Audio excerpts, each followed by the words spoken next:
It looks like it's just getting that set up.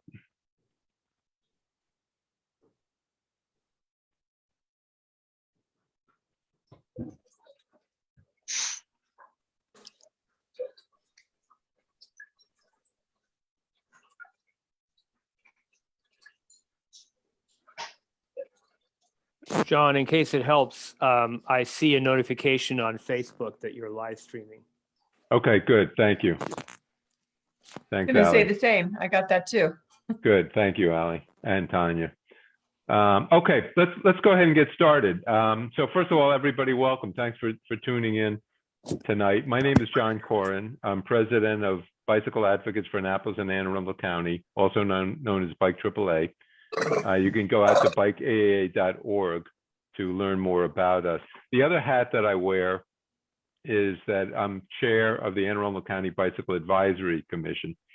That's a group that's it was designated by the county executive back in 2015 that includes about a dozen or so citizen members from all over the geography of the county, and also a variety of government members, some of whom are on the call with us today, mostly from the county, planning and zoning, transportation, rec and parks, police, public works, and so forth, but also importantly from the city of Annapolis and from State Highway, because the real mission there, and this is going to be the center topic for us tonight, is building out a safe, interconnected network of bikeways. Bikeways meaning both on-road bike lanes as well as off-road shared use trails. So joining me tonight is Tanya Asman. Tanya, why don't you turn on your video there? Tanya Asman is a bicycle and pedestrian transportation planner for Anne Arundel County. It was the first in that role. That role was created. How long has it been? 4 years, Tanya? Yeah, I started in 2017. And is part of the Office of Transportation. And also with us tonight is Dawn Thomas. Dawn is our go-to person for trails in the county. Is also a member of the Bike Commission. So I'm going to run the program, but at certain points I'm going to ask Tanya and Dawn to jump in and give us updates, and in a couple of places ask Tanya to demonstrate some mapping tools as well. I'm gonna suggest, if all of you, as it looks like you are, stay mute. If you want to ask a question, I'm happy to take questions as we go, as long as we can kind of keep our pace, because aiming for an hour or so. I'm happy to stick around beyond an hour for any discussion that you might want to have. So here are the topics that we'll cover. I'm going to talk a little bit about what we mean by bike infrastructure, talk about the mapping tools that are available, the life cycle that a project goes through, how we get from, hey, wouldn't it be awesome to have a bike lane over here, to actually seeing it come to life. What's already in place and what's been recently added over the last couple of years, what's in the pipeline that's coming.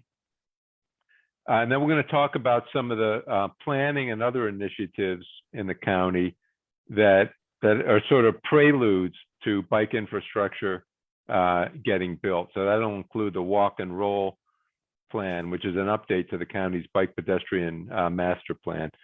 Tanya will give us a demonstration of the online mapping tool there.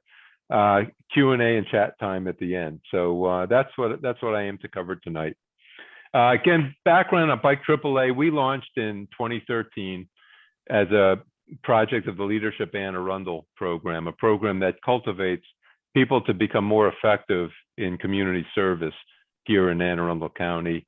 It was a project that launched that year, became 501c3 later that year. We are an all-volunteer group. We have over 1,000 members. We're a well-recognized voice for safe cycling, for transportation, recreation, and fitness throughout the county. We're well known to the city of Annapolis, county government, all the departments, state legislature knows us well, MDOT knows us well, the media. So we've become very well established and have a wide range of partners that we work with as well. I mentioned earlier the Wheels of Hope program, awesome program where we collect used bikes that are donated. Volunteers, some of whom are on this call, refurbish them either at home or at our workshop, which is at the Anne Arundel County Food Bank, one of our partners in the program. We have the Lifeline 100 signature bicycle event in the county. If you're new and not familiar with that, please visit lifeline100.com. It's every year in October. This will be our 8th year. We capped at 1,000 registrants last fall, and we have raised the event has raised over $250,000 for a variety of mostly local nonprofits since inception. An awesome event for everybody of every age and every ability. Trail rides, 100-mile ride, free bike rodeo for kids. People with special needs are welcome, and we have rides for everybody. So that's a quick snapshot on BikeAAA.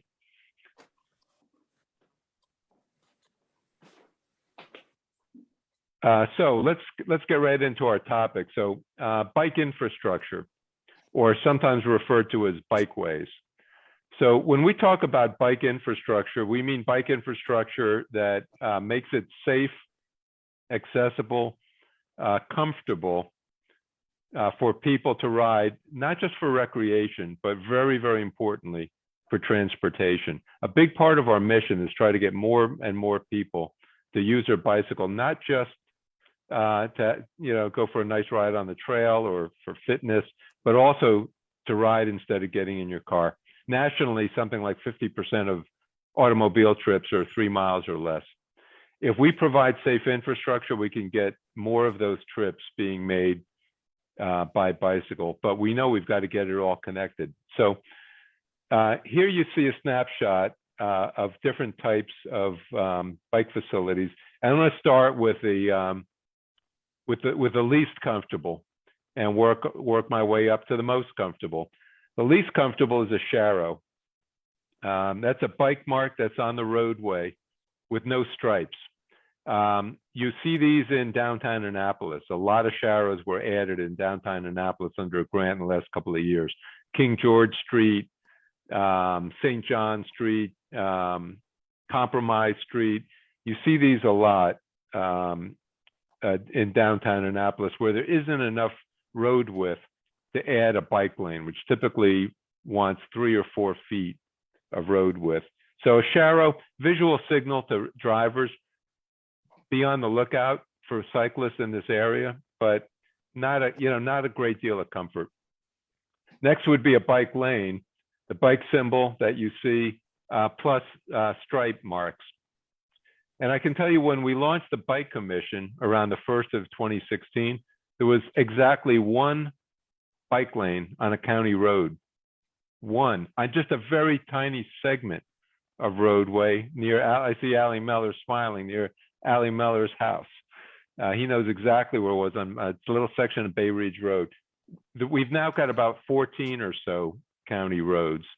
So we've had a movement underway to add facilities, and we'll talk more about where they are later. That's a conventional bike lane. Then there's a buffered lane.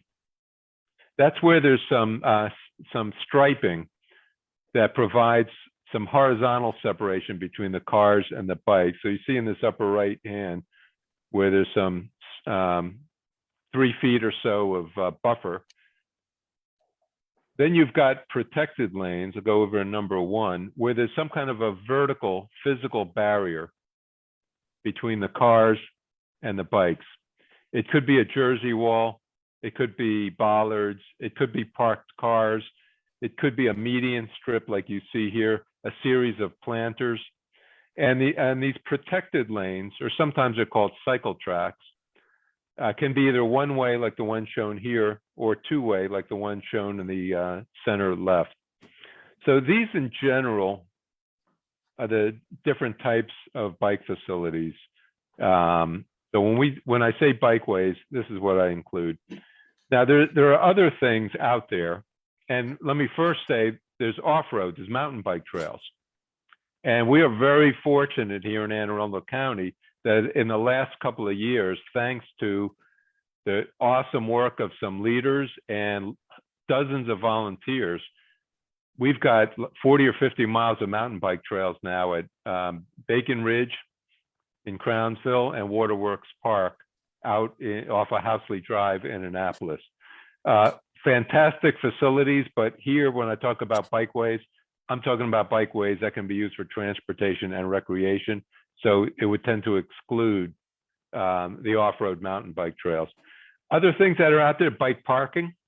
It's important. It makes it more attractive for people to bike for transportation, whether that's at a store or an office building or a park. So there's bike parking. There are bike signs. There are regulatory signs like the may use, or warning signs like the may use full lane sign, which you see more and more of in the county.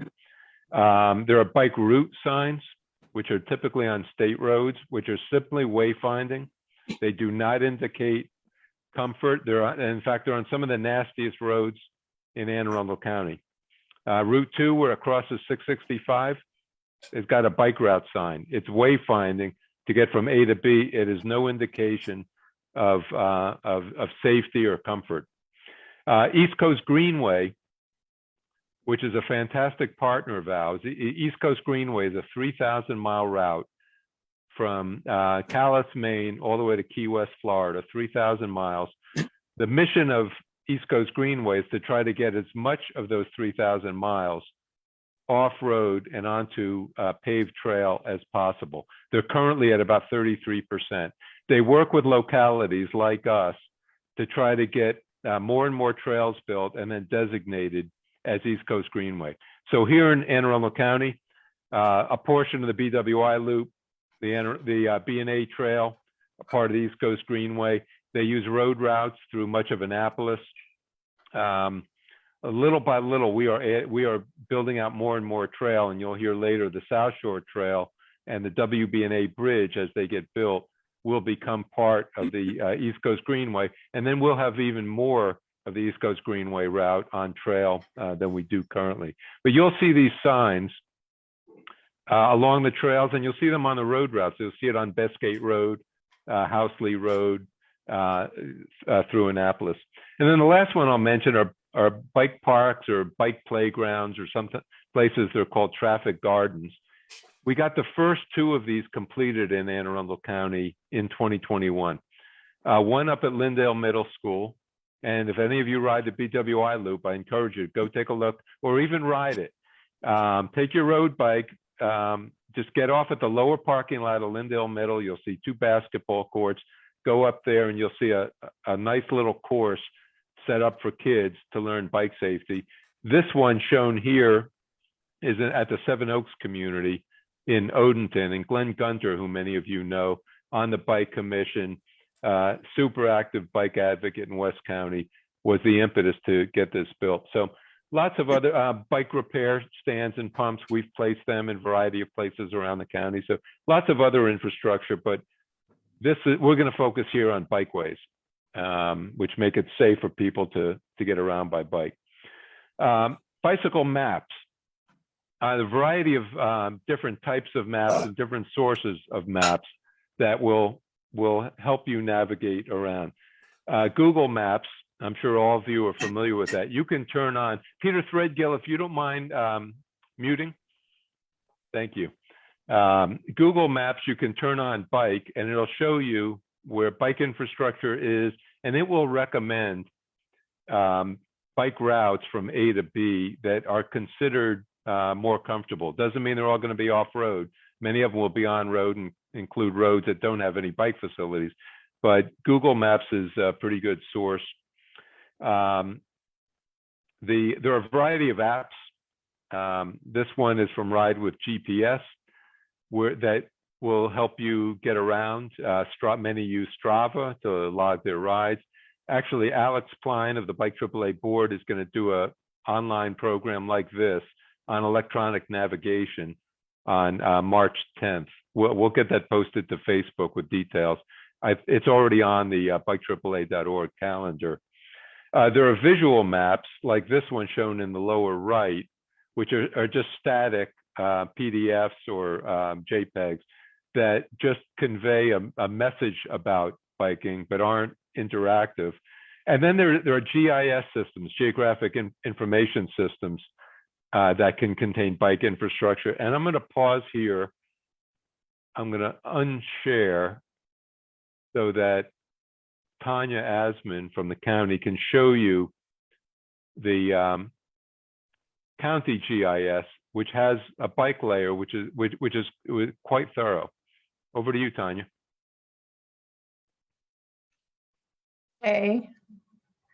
Can you see I'm at the county website? Yep. Okay. Right. So as John mentioned, we have a map that has bicycle, pedestrian, and transit infrastructure shown on it. It was initially developed as a regional map by the Baltimore Metropolitan Council. Each jurisdiction fed into their information, and it's since been used in the county for planning purposes mainly. So we have in it existing infrastructure planned, which means it's showing up in a plan, but it's not necessarily in the CIP. Then we have programmed, which means it is in the CIP, either it's being studied or it's under construction. And so let me pull that up real quick. So if you were to go to the county website and go to Anne Arundel under maps and GIS apps, you can scroll down. There's a bunch of various maps, Park Finder. And here is the bicycle, pedestrian, and transit assessment map that will contain layers that will allow you to see infrastructure. And, you know, depending on the line style and the color, it's either, you know, existing, plan, programmed, under construction, and then it's also designated, you know, is it a bike lane? Is it a sharrow? Is it a trail? And generally speaking, this is a planning tool. We don't want to advertise it as a route necessarily, you know, proposing routes for users, but it does show you where there is existing facilities, so you can use it for that purpose on your own. Is that enough, John, or is that? Yeah, that's great. And just to orient people, with the map right where it is, show them just point to the B&A Trail. You can see the B&A Trail running there, just to the right of the Severn River.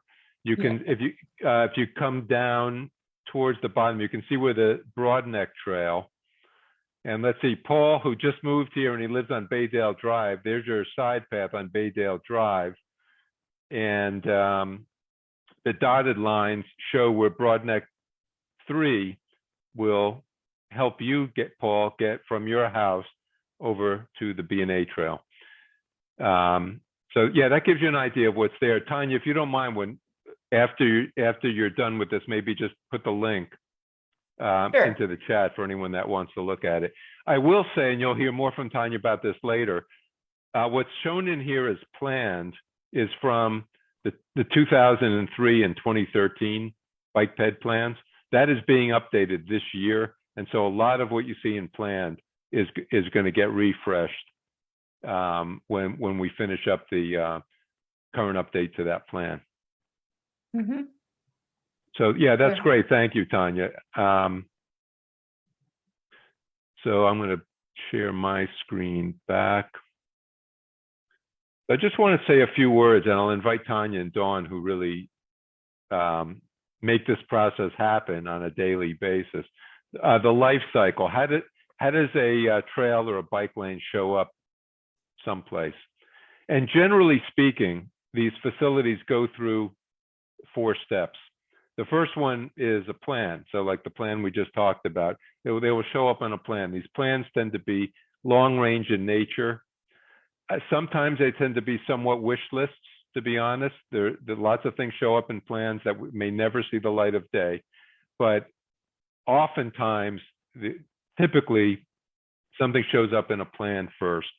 From there, it goes to a study. It's sometimes called a feasibility study, where we'll say, you know, there's a plan to try to connect from A to B to close a gap in our network, or because there's a lot of population here, or there's an important destination like a rail station or a school or a place of employment where we want to get something.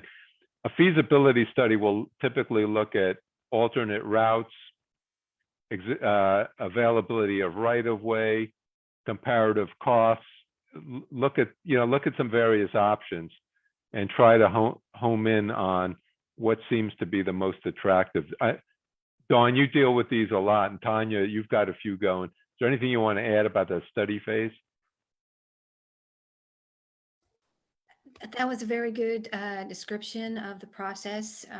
We have a lot of rail trail or former railroad right-of-ways in the county, so that was a great opportunity for us to start on some infrastructure because the right-of-way could be secured, and right-of-way is such a challenge.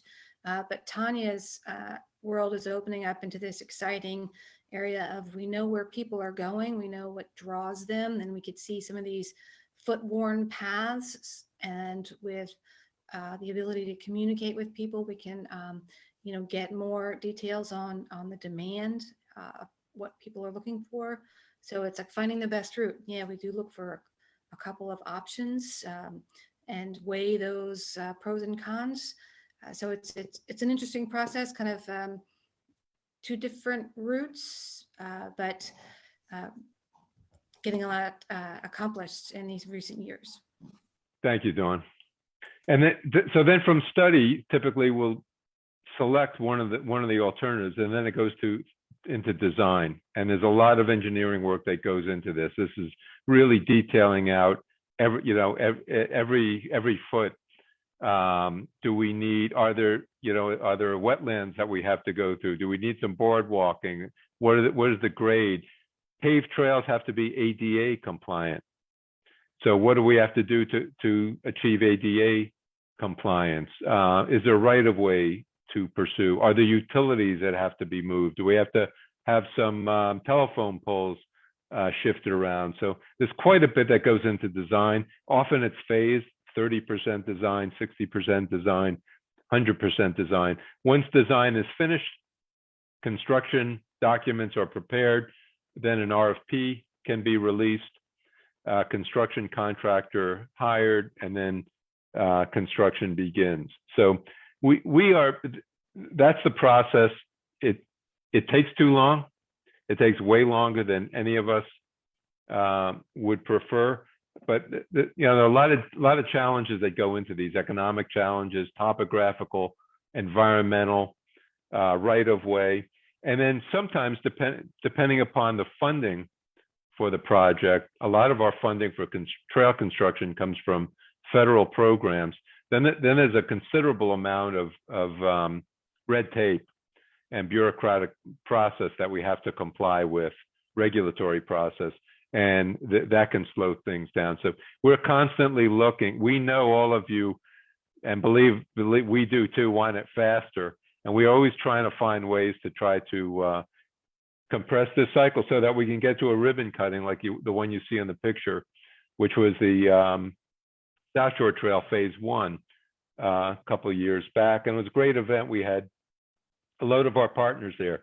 County exec is there, city mayor is there, head of Rec and Parks, loads of advocates. We had reps from East Coast Greenway, September 11th Memorial Trail, Grand History Trail. We're all there. I see at least 2 county council people there. So we're trying to get more of these sooner, suffice it to say.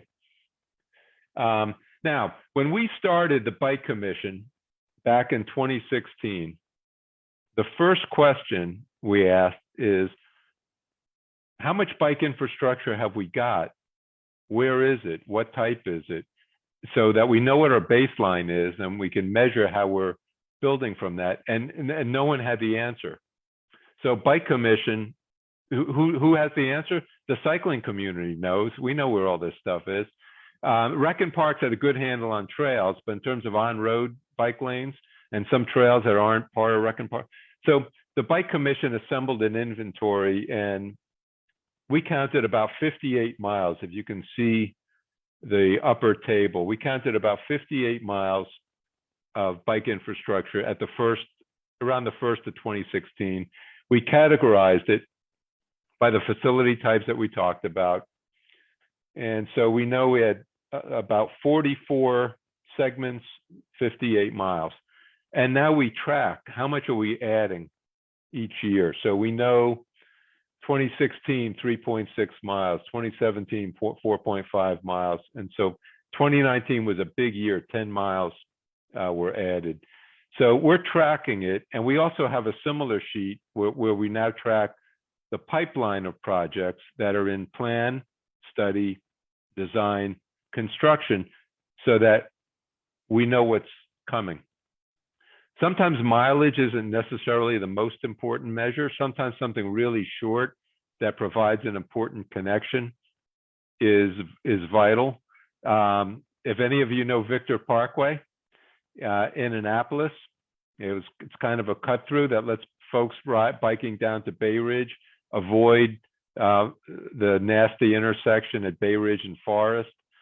And there was a fence there, and you had to get up on a sidewalk. And we got the city, through advocacy, we got the city to remove the fence, put some bollards there. And, that's like a 5-foot length, but it opens up a network. Another great one is the connector from the BWI Trail at Jones Station Road over to right near the college. That will be the connector from the Broadneck Trail to the BWI Trail. Scott S., if you could mute. I did it for you. So it's not always length that's important. Sometimes it's just filling a gap. But this is just to let you know that we have been tracking this since 2016. We continue to track it, and everyone knows we're tracking it, and it creates a sense of pressure, a sense of people are watching and expecting things to get completed. John, could I ask a question? Yeah, go ahead. On your list, I'm not sure that something that's probably the most important thing to me, having ridden around here, is creating enough shoulder on an existing road to be able to get places. We're not going to put trails on every road, bike trails on every road, but there are so many places where there is good stretch with wide shoulders, but then you can't get to it except on roads that literally have no shoulder. So is adding, widening shoulders a category that you track or could track, and can projects be, all I want to do is widen, this shoulder, for this half a mile so that you can get to the area where there is a wide shoulder? That is a fantastic question, and something of a frustration. The answer is it is very, very difficult to widen existing roads. Most of the bike lane, remember I said earlier that when we launched Bike Commission 2016, one county road had a bike lane, and now we've got 12 or 14. Almost all of those had either existing shoulder or existing pavement width that would allow the addition of bike lanes. There has not been one where additional pavement width was added to create a bike lane.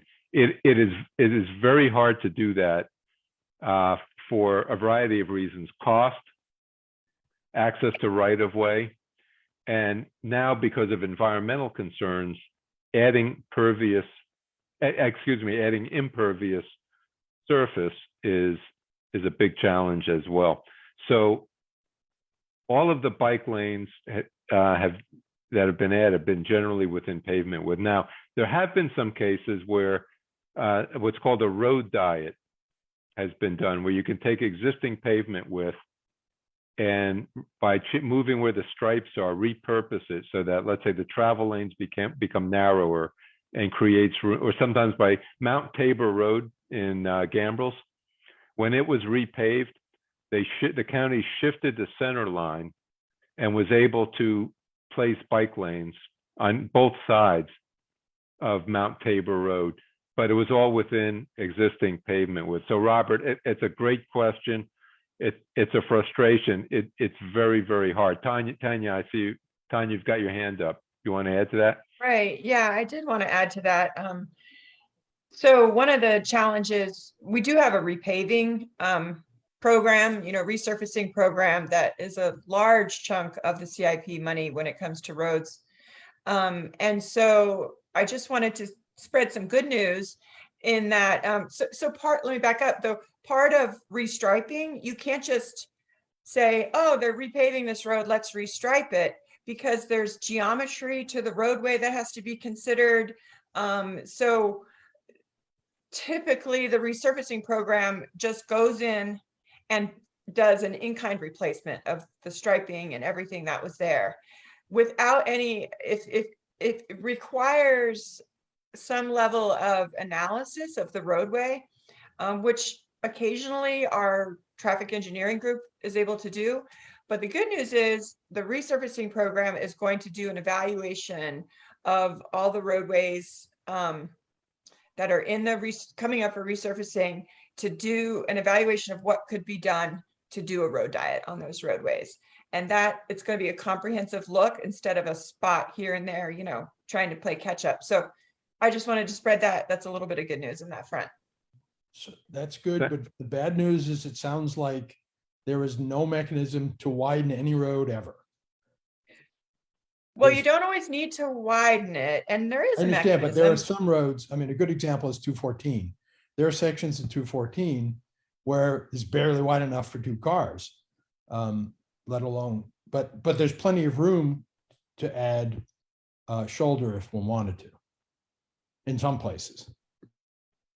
So 214, I will say, and 214, I'm thinking out to at Mayo Peninsula end of 214. Yes. There is plan at least, or discussion of shared use path parallel to 214. That would be ideal. That would be, then you're completely separated from the vehicles. Is that going to happen, or are you going to tell us about that later? I don't want to monopolize here. No, it's okay. There's I don't know, Tanya, I don't know if you've got more detail, but there's at least an intention to start the planning process. It can take years and years. It can take decades to get from plan to something built. But if it doesn't ever start with plan, it's not going to happen. So there's at least some initiative underway. Yes, they have. It's such a very long stretch that typically those lengths need to be phased from a cost perspective. I can say that the phase from the 468 to Lock Haven is under design, and it does include the shared use path, but it will take some time. And then also down at the other end, associated with Shoreham Beach Road and Beverly Triton, they're doing some shared use path there. And that is coming out of Nestor's highway safety improvement. Nestor Flores is a chief traffic engineer, and he's in public works, looked after the roads, and is on the bike commission, and has been fantastic to work with. And in fact, a shout out for Nestor. I mentioned protected lanes or cycle tracks. There really were none in the county, unless you want to be very, very generous about the Ridgely Avenue Bridge, one side only, one way debris collector protected lane. But we now have on Jennifer Road between Admiral Drive and Anne Arundel Medical Center, and there's a picture of it here in its early stage, a two-way protected lane. This was done through a road diet. This is like near the detention center. Very, very wide road, 2 lanes each way and a center turn lane, very little traffic. They did a road diet, and within existing pavement width, took away some of the travel lanes, added some parking, and added this protected lane, two-way protected lane. And it is part of a network gap because Admiral Drive from Jennifer up to Bestgate has a shared use path, and Anne Arundel Medical Center There's a shared use path that goes up behind the Sajak parking, and it comes out by Marshall's. It's actually part of the South Shore Trail that'll eventually go all the way to Odenton. And then on going under 50 over towards the Double T Diner is a shared use path as well. So this is a little segment that actually closes a gap and was able to repurpose existing road width, and the first one in the county. And so it's a little bit of a breakthrough of getting a protected lane in the county. I'm going to keep moving on. I'm not going to go into this, but who owns the facility? If it's a road, it could be the county, it could be the city of Annapolis, or it could be state highway. If the road's got a number on it, Route 2, Route 214, Route 170, Route 175, et cetera, that's State Highway Administration. And then the trails, most of the trails in the county are owned by County Rec and Parks, but some of the side paths, like Paul Hagan, who's new to the county, lives off of Baydale Drive. There's a shared use path on Baydale Drive that's in the roadway right of way and is owned by Public Works. East-West Boulevard is another one. Side path, proper shared use path, connects the B&A Trail, maintained by Public Works. Sometimes they get built by one and then owned by another. One of the biggest road projects in the entire state is the widening of Route 175 up near Fort Meade and Odenton. SHA is building that big federally funded project, and they're building a shared use path along most of that stretch just outside the Fort Meade fence. They are building that with their money, but only because Anne Arundel County Rec and Parks agreed to maintain it once it's completed. So there's a case of one that's built by SHA, but will be owned and maintained by County Rec and Parks. Sometimes developers will build trails, and we are trying to get more into county code, more into county policy that gets developers to add bicycle and pedestrian facilities when development happens. One of the best examples is Odenton Town Center Boulevard. If you know where the MARC station is in Odenton, like where the Baltimore Coffee and the Ruth's Chris, right across the street from there's a load of new development underway and a brand new road. Odenton Town Center Boulevard goes from there all the way up to Blue Water Drive. It goes under Route 32. They added a full 10-foot wide shared use path when they built the roadway. Really, really important network connection built by a developer. So sometimes these things get built by developers as well. I want to talk about this, and hopefully this is not a new drawing to most of you, but this is the work of the Bike Commission and BikeAAA working together and trying to develop a vision for a fully interconnected trail network in the county. We look to our south at the Capital Trails Coalition, which is a vision for a 500-mile or so trail network in DC and all of the adjacent counties, Montgomery, PG, Fairfax, Arlington, et cetera. We look to our north, and Baltimore developed a vision for the Baltimore Greenway, a complete connected network in the city limits. And here we sit between them.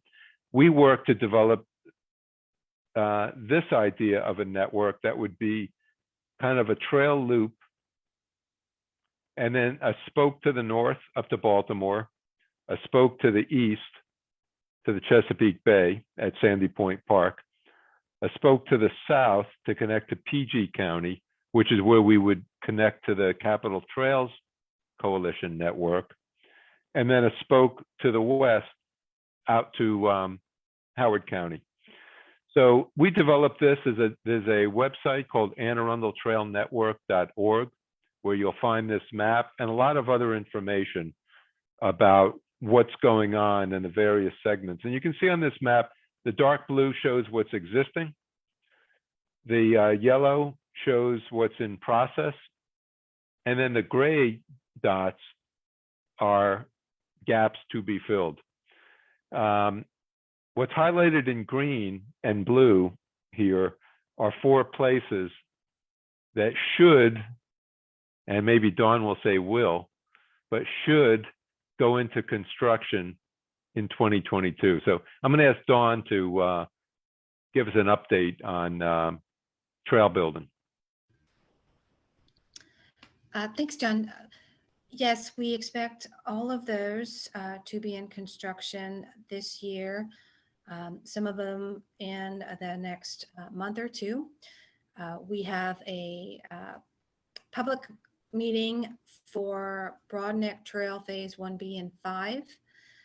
That's the portion going to Sandy Point on March 8th. It's virtual, it's in the evening.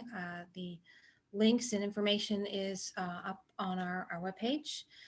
And we are in the process of scheduling for the bridge over the Patuxent River to connect the WB&A trail segments, Anne Arundel counties with Prince George's counties.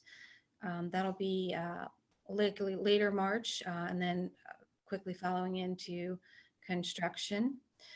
And South Shore Trail Phase 2, we are very close, expecting to get in construction later this year. And Broadneck Trail Phase 3 is also going to be coming up very quickly, like the bridge, in the next month or two. We are in the process working with SHA and the federal government, federal highways, to get our awards in place so that we can have that pre-construction public meeting and kick that construction off. Now, thank you, Dawn. Let me just say that you see that all of this is sort of in the upper half of the county, say north of 50. And the question comes up, a legitimate question, what about South County? We would love to have trails everywhere in the county, but in this area, there's more density. This trail network, by no coincidence, goes through every town center, every planned town center in the county. Annapolis, Parole, Odenton, Glen Burnie. It goes by virtually every rail station in the county. Odenton, all the MARC stations, the light rail stations, the Amtrak station, all the higher ed. And so there's more density, there's more availability of right-of-way. A lot of this right-of-way, as Dawn mentioned earlier, was originally railroad bed. And South County, where there's less density, greater distances, and much harder to obtain right-of-way, it's just more challenging. There are some possibilities for trails down there. We're certainly going to look harder at that in the current bike ped master plan update, but it's more feasible. One of the things we said, and we borrowed this from Capital Trails Coalition, we said to get on this map, it should be within reach to get done in 10 years. And we think all of this is possible within 10 years. And in fact, I'm going to just jump to here. So here you see study, design, construction, green, yellow, blue. In virtually every place on this vision for a trail network, we have some level of work underway. Even like in the northern area, connecting up to Baltimore, some design work has already been done. Additional design work is happening. And nearly all of it is, almost all of it is grant funded. A lot of this work for study, design, and construction comes from state and federal grant sources with matches from either the county or the city. Some is fully funded by county in some cases, but a lot of it is grant funded. Some of it we've got to work with other partners, like a really critical area I'll mention, the foot of the U.S. Naval Academy Bridge. It always pains me that I can ride all the way from Linthicum, all the way down here, all trail, then big bike lane down 450, big bike lane over the bridge. And when I enter the capital of the state, then I have to ride with the cars. I have nothing.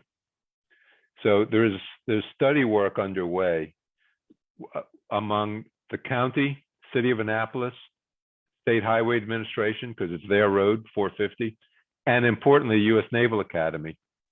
to look at how can we make improvements in that area, highly used area, very congested, but also constrained by right of way. So a lot of times we've got to work with, with a variety of jurisdictions to get these things done. Tanya? I just wanted to say that it's actually more than just study at this point. Thanks to the bill, the bipartisan infrastructure legislation that passed, the state has gotten more money and they are committed to providing 100% design for that once we decide on a preferred alternative. So stay tuned. That's going to be a long-term project. It's a complicated project, but at least work is now underway. Let's see, before I leave this, is there anything else? I mean, we could talk about this chart and some of the projects for hours, but is there anything, Dawn or Tanya, that you want to point out here that we haven't already mentioned? One thing that's not on here is the Patapsco Greenway master plan efforts that are going on. The Baltimore Metropolitan Council is currently getting ready to send out an RFP for 30% design for the next phase of the Patapsco Greenway, which goes from Baltimore City all the way out to Carroll County.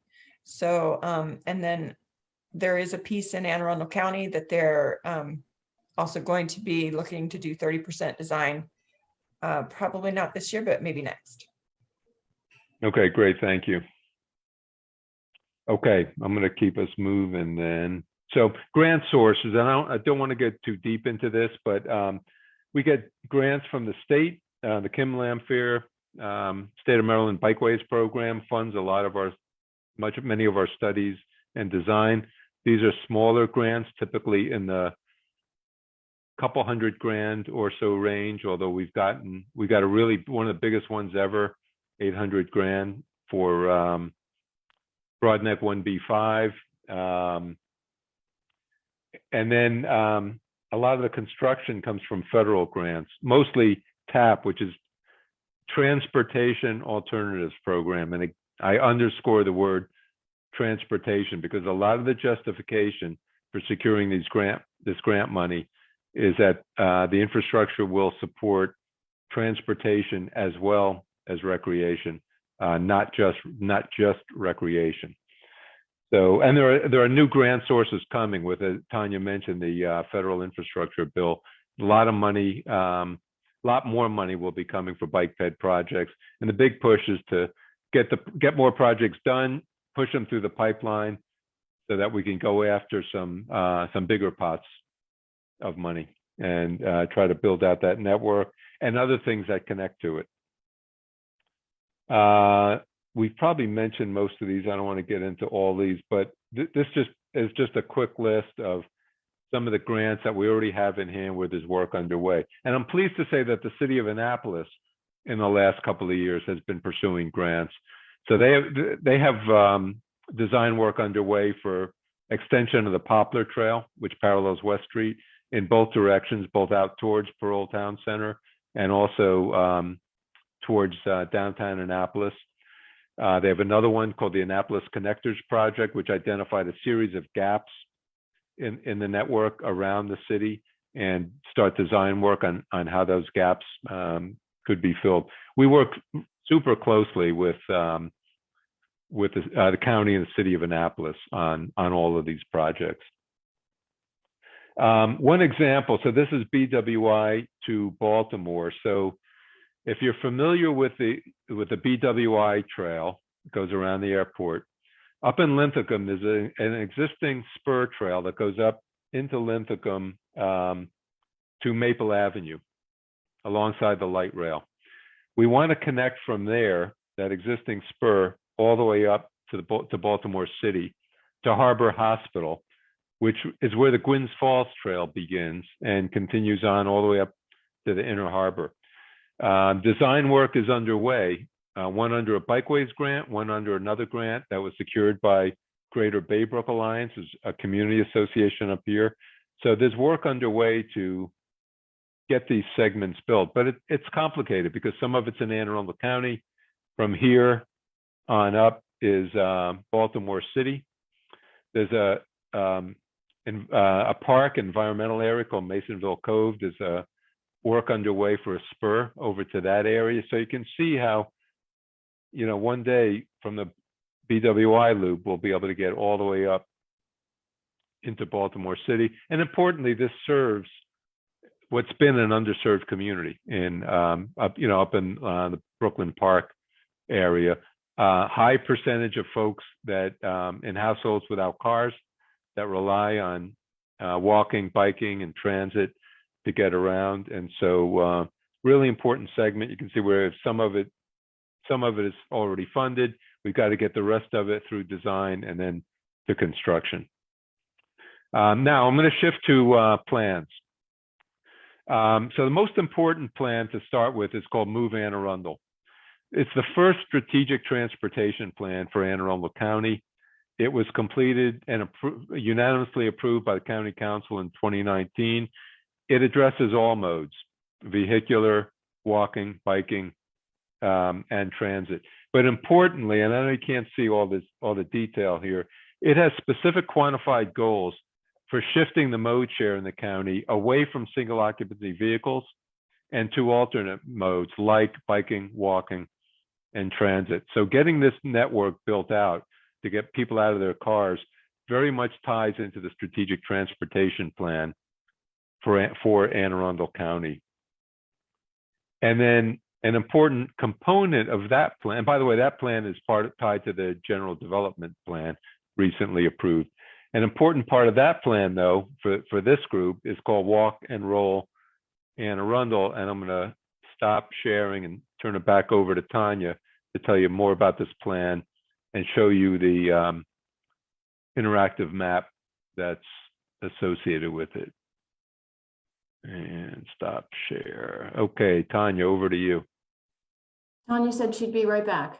Oh, Sorry, okay. I had to step away for a second. I'm here now, though. Okay. Let me share my screen. Which one? Okay, so back to the county homepage. If you were to go there, you can see in the spotlights section, you have to scroll sometimes to get to it. The update for the pedestrian and bicycle master plan.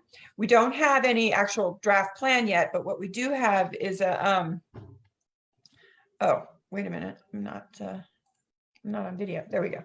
What we do have is interactive web map where we're seeking public input. And we actually were supposed to close it March 1st, but we've decided to keep it open longer because we're going to have a series of public meetings where we want to be able to advertise this there and say, go there and comment. So if you just click on that, you'll come to the page that has a description of the goals of the project and a link to the map.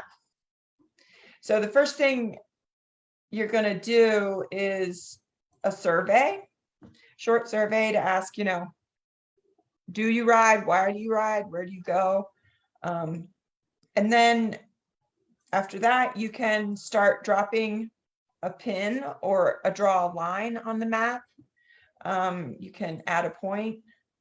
For example, Honeysuckle Lane. I want to see, you're not going to see a shared use path there, but I want to see Sharrows or something. And what's nice is it'll show you the map of where you're, I'm not going to put a comment in because it's going to register it. Or you can draw a line.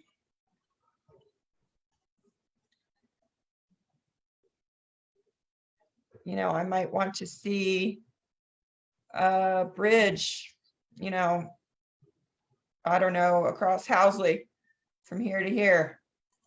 And then you can put your comment in about that, or you can even see what others have said. So let's see what somebody said here. Parole. Oh, it's still drawing a line, sorry.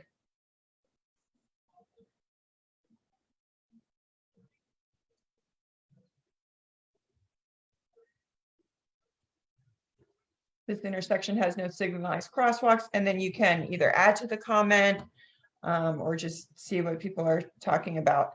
And we've had quite a good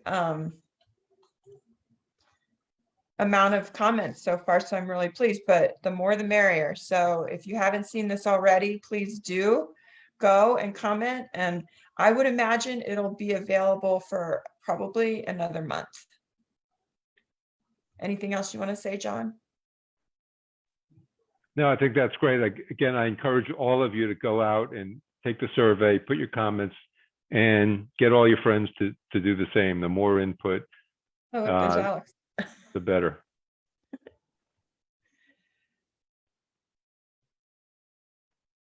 Thank you, Tanya. Okay, I'm going to bring my screen back. Okay, yeah, so that's Walk and Roll Anne Arundel. Forget the URL, just Google Walk and Roll Anne Arundel, and it'll take you right there, Tanya. Just wanted to say that we hope to wrap up this plan by September of this year, in case you're wondering what the timeline is. Thanks, Tanya. So there's also a variety of policy initiatives, each of which can help press the development of safe bike and walking infrastructure. So bike ped master plan update we just talked about, the design manual, the road design manual that's used and that has to comply with lots of federal regulations and so forth, but it is getting an update to take more biking and walking facilities into account. APF is adequate public facilities.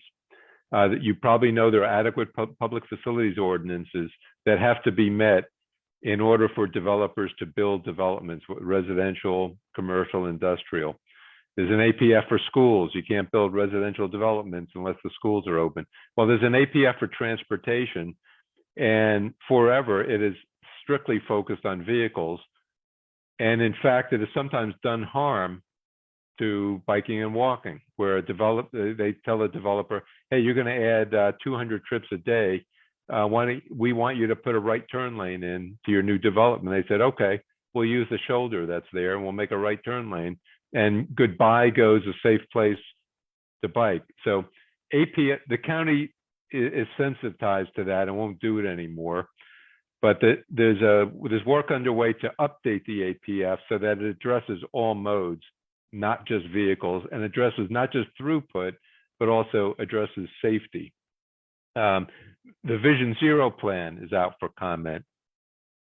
LPPRP is the Land Preservation, Parks, and Recreation Plan. Did I get it right, Don? That's out for public comment and it's going to county council very, very soon. So all of these things, they just create an environment where more of this infrastructure can get built sooner. And I encourage all of you to just be on the lookout for public input, town hall meetings, whether it's on a policy or a master plan like this, a specific development in your community. Get involved, show up, weigh in. I can tell you it makes a difference. I've seen it from both sides. It makes a difference. And so, yeah, it never happens as fast as we want, but it does happen and it is important and it does make a difference. Again, Tanya and Dawn, anything you want to say about anything on this list? Otherwise, I think I see 8:02. I'm going to. I did want to say that Vision Zero public comment period ended today. Sorry. Oh, okay. Okay. March 1. Okay. So I'm going to stop there. And again, just Tanya and Dawn, is there any kind of final remarks you'd like to make? And then I'm going to throw it open to questions. If you do want to go view the plan, the Vision Zero plan, it is a link like in the spotlights, and I'm willing to accept comments this week. I appreciate the advocacy that BikeAAA has brought and the Bike Commission has brought, and John's leadership has been wonderful. And he's exactly right. Be engaged, speak to out on things, especially when particular plans are available, because it does make a difference. And keep up the great work. Thank you. Second that. John's been like another employee of the county helping us. I always like to quote the Seinfeld episode in meetings. You can't fire me. I don't even work here. So I'll throw it open to questions or comments. Anybody? John Jason. Have you guys thought much about how the past legislation, I believe it was 5121, allowing bicyclists to use sidewalks in Anne Arundel County, extends your range, and whether or not collaboration with pedestrians could further extend the range of bicyclists in the county? Yeah, John, thank you for the question. I think we consider that was a case of people are already riding bikes on the sidewalk, because in so many places, it's the only safe place to be able to get from A to B. And that we never really thought passing that ordinance would sort of bring a flood of new people riding bikes. It would just make what they're already doing legal. We get the law aligned with current practice and safe practice. I will tell you that there is a state bill, 1153. I'll be testifying for it on Thursday to flip the state default. Some of you may not know, in Maryland, unlike most states, it is illegal to ride a bicycle on a sidewalk unless the local jurisdiction permits it by ordinance. Montgomery County has for a long, long time. Howard County. City of Annapolis always did ambiguously, but passed an ordinance last year that clarified it. And then Anne Arundel County, as John mentioned, passed a similar ordinance last year. And Dana Jones, a delegate from Annapolis, is a sponsor of the state bill. So, yeah, we think it mostly makes what's already generally happening legal. We hope it encourages more people to ride. In some places, we may never get a shared use path, but we may be able to get a sidewalk. But thank you for the question, John. My second question is some of the bike paths and other things like that, multi-use paths. Have you guys tried any efforts to align that with the structure, greenways, other things like that? I missed the last part of that. If you could say that again, John. There's an Anne Arundel, I can't remember the name of the plan, but it's I believe it's green infrastructure, supports greenways and parks and linking community. Oh yeah, the green infrastructure master plan. Yeah, we had that. They actually came and presented early draft to us, to the Bike Commission. Well, we weighed in on that. I actually sent in on behalf of the Bike Commission some input that sort of emphasized how important having those connected greenways sort of dovetails with having connected trails. It can get us right of way, and it can give people access to our natural areas without having to get into a car. So yeah, trails are highlighted in that green infrastructure master plan. All right, thank you very much. Thank you, John. See Jack's hand up. Yeah, good evening, John. This is kind of a curiosity for me. Carricker Plaza was on one of your slides. Is that area behind Big Bean and Sabrina Park? Yes, thank you for raising that question. So some of you may know either by name or if you've been a rider of the BWI Trail, you would recognize Tom Carricker. He was known as the mayor of the BWI Trail. And he was the #1 Lifeline 100 promoter on the BWI Trail. Tom rode that trail almost every day, rain or shine. Tom passed away after a battle of cancer, almost within eyesight of the BWI Trail hospice of the Chesapeake a couple of years back. And we did fundraising to build out the area behind Big Bean, make it larger, more bike parking, room for more tables, some better separation between the trail and the seating area. Bike AAA, together with Friends of Anne Arundel Trails, raised about $7,000. We worked with Dawn. We secured a Recreation and Trails Program grant for another 22 grand or so, and we hope that will get built out in the fall. We don't want to do it during the busy season on the trail, and we kind of just can't quite get it in this spring. So we're going to hold off, and I think the game plan now is to do it right after Lifeline. Lifeline, by the way, October 2nd, 2022, registration is open. So John, at early bird rates. so John, that was just my preparatory question, so I could ask the follow-on question, which was, it seemed like about a year or so ago, it looked like the plaza was under construction. There were flat stones on the ground and it looked like things were happening. And now that it all got taken up, what's the story? Overzealous froyo, no permit, no ask for permission, no nothing, just sort of went out there and started putting flagstone down. And so, yeah, so some of that got a little bit undone, but some of that area will get redone as Carricker Plaza gets built out. So that work was not the Carricker Plaza project, is what I'm hearing. No. Got it. Okay. Yeah. My Okay. curiosity is satisfied. Thank you. Yes, that's the backstory. John, Yeah. I'm sorry, you have a question from Kevin Gish. Could you repeat the proposed timeline for the 4 projects that included South Shore and Patuxent? Yes, let's see. I don't know if we still have Dawn, but I pretty well. Is Dawn still on? Yeah. Dawn's up. Okay. So let's see. In no particular order, but maybe in particular order. Patuxent River Bridge, WB&A Bridge, this spring. It's quite close. Construction bids are in. I think selection's been made. It's just crossing T's and dotting I's. And so construction should begin this spring. Broadneck 3 also could begin this spring. Broadneck 1B and 5, there's a public meeting on March 8th. And that public meeting link is also at the BikeAAA.org calendar.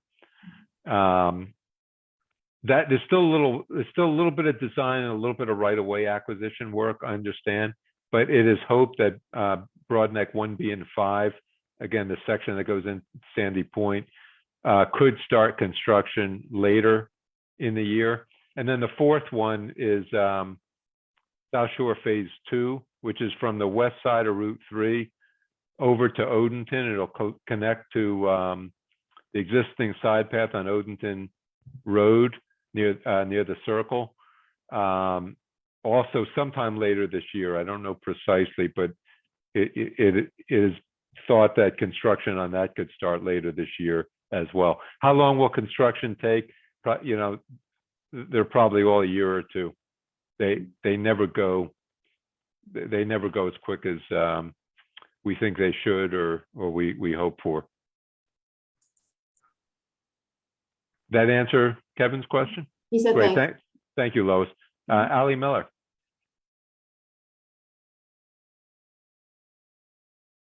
I guess I need to unmute first.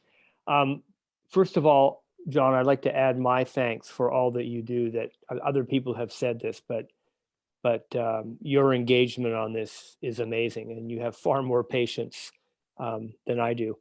I had a couple of things, and I kind of note that we had representatives from the county here, but not the state. And I think some of these are state issues, but sort of my hot list is, it would be really nice if we had something like green non-skid paint painted on top of the grid work on the lift bridge that goes across Spa Creek. That thing is treacherous in rain or even just condensation. Ali, it's coming. It's coming after these many years of asking Really? for it. Yeah, That's it's awesome. coming. I It's mean, coming. I unclip and I coast across because I'm expecting to fall every time I do. That Yeah, would be it's- awesome. Design is done. It's funded. I think it's scheduling. It's SHA. I don't want to Yeah, give a right. date, but it's through all that process. I mean, that request, that it goes back to scars on Greg Brennan's head years ago from the cheese grater.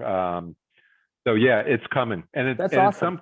it's some kind of very thin non-skid grating that gets fastened to the road grates.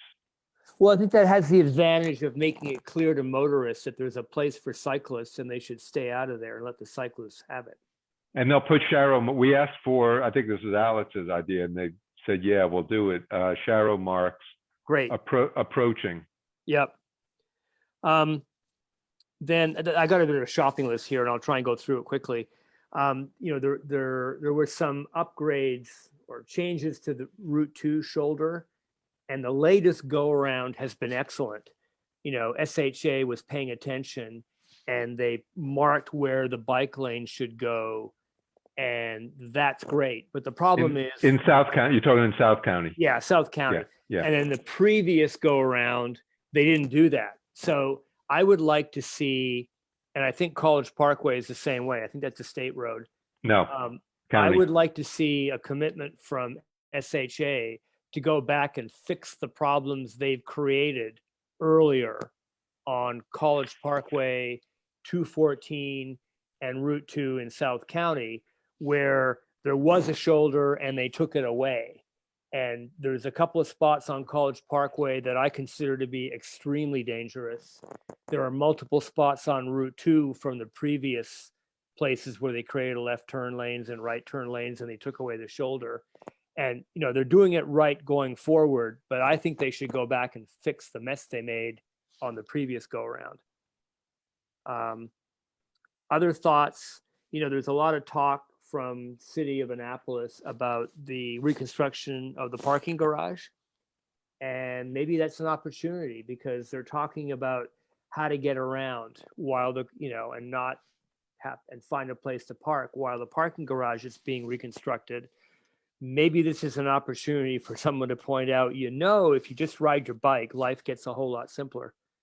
And, along that note, I did that Christmas ride again, which is a whole lot of fun. And we should do that more often. And part and parcel that, John, you've described me, I think, as a hardcore cyclist who's fearless, which isn't quite true. But I mean, I will ride on Bestgate, I will ride on West Street, and I don't enjoy it and I don't choose to do it, but sometimes that's the only way to do it. But there are still lots of people who are too scared to ride anywhere in the city or the county other than a few isolated places like Annapolis Neck, let's say, because they just don't feel safe. So, I'd like to see more of those people somehow engaged. I don't know how to do this. They get into what facilities are needed to make them feel comfortable cycling. No idea how to accomplish that, but that's just a thought. Anyway, I'm done. Thanks.